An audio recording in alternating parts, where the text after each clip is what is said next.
আসসালামু আলাইকুম everyone, welcome back to my channel Alvi's kitchen.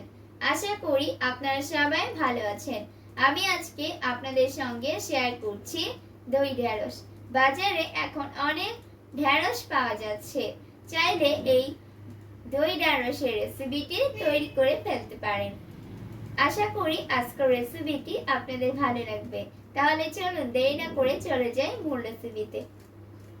দই ঢেঁড়স বানানোর জন্য এখানে আমি 500 গ্রাম ঢেঁড়স এইভাবে কেটে নিয়েছি। প্যানে আমি তেল গরম করে নিয়েছি, দিয়ে দিচ্ছি ঢেঁড়সগুলোকে আমি ভেজে নেব। দিচ্ছি সামান্য লবণ। ঢেঁড়স ভাজা হোক ততক্ষণে আমি টক দই দিয়ে একটি পেস্ট বানিয়ে নিব। সেই জন্য এখানে টক দই নিয়ে নিচ্ছি, দিয়ে দিচ্ছি মরিচের গুঁড়ো, দিয়ে দিচ্ছি ধনিয়ার গুঁড়ো, দিচ্ছি 1 চামচ জিরে গুঁড়ো। এখানে মরিচ, জিরে, ধনে সব মশলা আমি 1 চামচ করে দিয়েছি। এখানে এগুলোকে খুব ভালো করে মিশিয়ে একটা ভালো পেস্ট বানিয়ে নিচ্ছি। আমি এখানে কোনো হলুদ দিব না, হলুদটা প্যানে দিব। ঢেঁড়সটা ভাজা হয়ে গিয়েছে, ঢেঁড়সগুলোকে আমি হাই হিটে ভেজে নিয়েছি, এখন তুলে নিচ্ছি। প্যানে তেল গরম করে নিয়েছি, দিয়ে দিচ্ছি 3টে শুকনো মরিচ, দিচ্ছি 1 চামচ রসুন কুচি ও 1 চামচ আদা কুচি।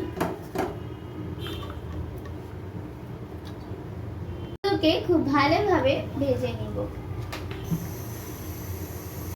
ব্রাউন কালার হয়ে গিয়েছে, এখন দিয়ে দিচ্ছি 1/2 চামচ পাঁচফোড়ন গুঁড়ো,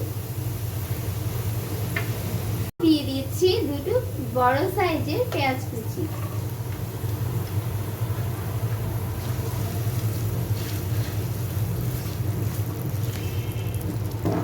দিচ্ছি পরিমাণ মতো লবণ, দিচ্ছি কাঁচামরিচ কুচি ও 1/2 চামচ হলুদ গুঁড়ো,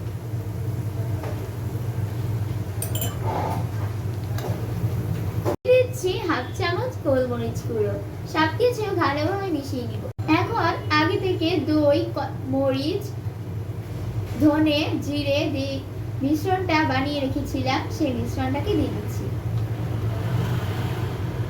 আবারও সবকিছু ভালোভাবে মিশিয়ে নিচ্ছি। অনবরত নেড়ে যেতে হবে, তা না হলে টক দইটা ফেটে যেতে পারে। মশলা থেকে তেল ছেড়ে দিয়েছে, এখন দিয়ে দিচ্ছি 1 কাপ পানি।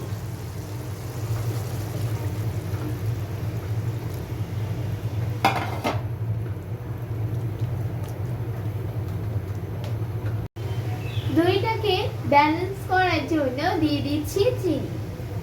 লবণটা একটু চেক করে দেখবো, যদি প্রয়োজন হয় দিয়ে দিব। গ্রেভিটা ফুটে উঠেছে, এখন দিয়ে দিচ্ছি ভেজে রাখা ঢেঁড়সগুলো।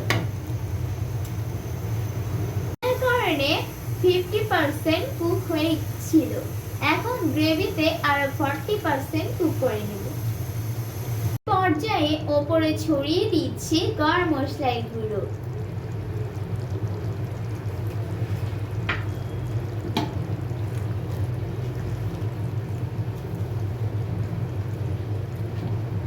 শেষে ওপরে ছড়িয়ে দিচ্ছি ধনেপাতা।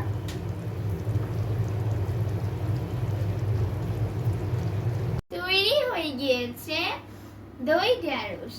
আজকে এই দই ঢেঁড়সের রেসিপিটি আপনাদের আশা করি ভালো লেগেছে। যাদের ভালো লেগেছে তারা অবশ্যই লাইক, কমেন্টস ও শেয়ার করতে ভুলবেন না। সেই সাথে আমার চ্যানেলটি সাবস্ক্রাইব করার অনুরোধ রইল। আজকে এ পর্যন্তই, আবার দেখা হবে অন্য কোনো রেসিপিতে। আজ সবাই ভালো থাকবেন। আল্লাহ হাফেজ।